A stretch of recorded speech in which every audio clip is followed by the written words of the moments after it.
Welcome to More Than It Seems, Stories Beyond the Cardboard, a series where one piece of cardboard can create the ultimate link to baseball history.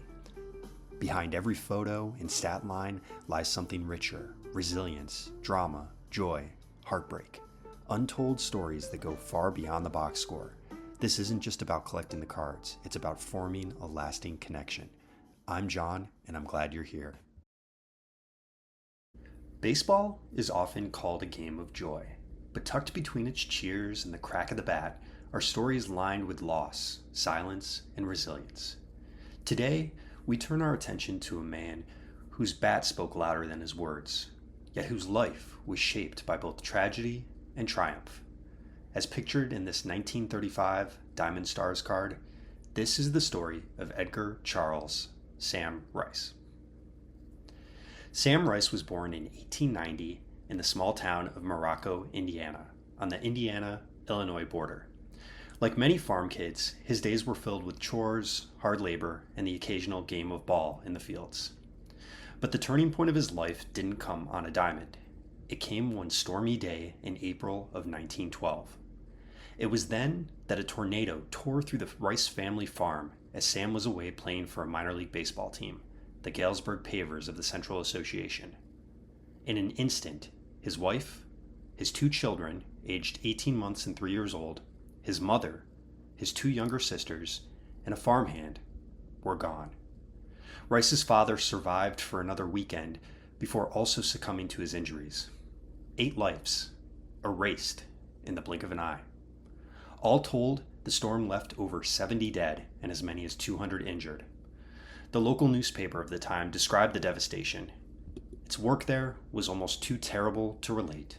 The house was blown entirely away, as were other buildings, but a tool shed which was untouched. The timbers of the house and barn were scattered for nearly a quarter of a mile to the southeast. The furniture and contents of the house were twisted into shapes which would seem impossible to accomplish. And when the wreck had passed, every member of the family, except Mr. Charles Rice, lay dead, either in the yard or adjoining fields. The bodies were found as far as 60 rods from the house, nearly stripped of clothing, bruised, and broken. Rice was notified of the tragedy by telegraph the next morning. Imagine that. 22 years old, stripped of nearly everyone you love. Rice had to attend 2 funerals, one for his parents and sisters, and a second for his wife and children. He never spoke much about it. In fact, he built a wall of silence around the pain, but the storm left a mark that followed him forever, fueling a quiet, steady determination.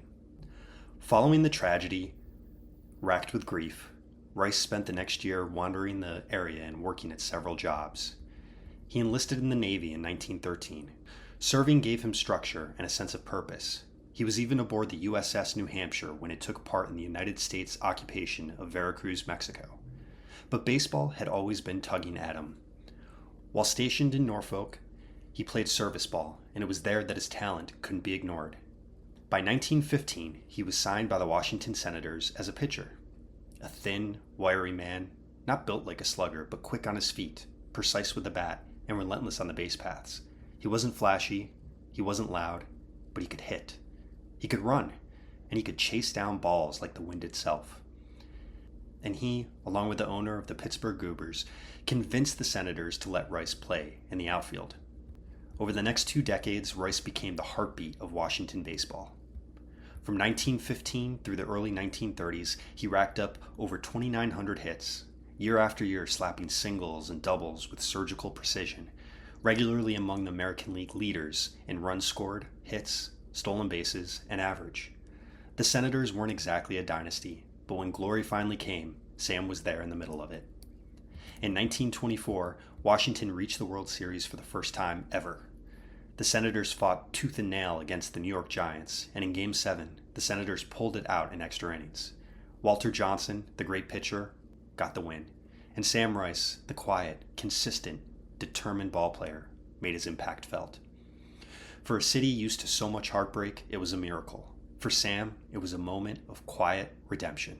And then there was the catch. Game 3 of the 1925 World Series. Senators against the Pirates. Pittsburgh up 4-3 in the 8th. A drive deep to right field off the bat of Pirates catcher Earl Smith. Rice races after it, tumbles into the stands, and disappears into a sea of fans. When he emerges, glove raised, ball in hand, the umpire rules the batter out. But did he really catch it cleanly? Or did the ball slip from his glove, rolling in the crowd before he scooped it up? Rice never told. For decades, reporters begged him for the truth. Fans argued, opposing players and the manager protested. Rice simply smiled, shrugged, and stayed relatively silent. The umpire said I caught it was all that he would offer.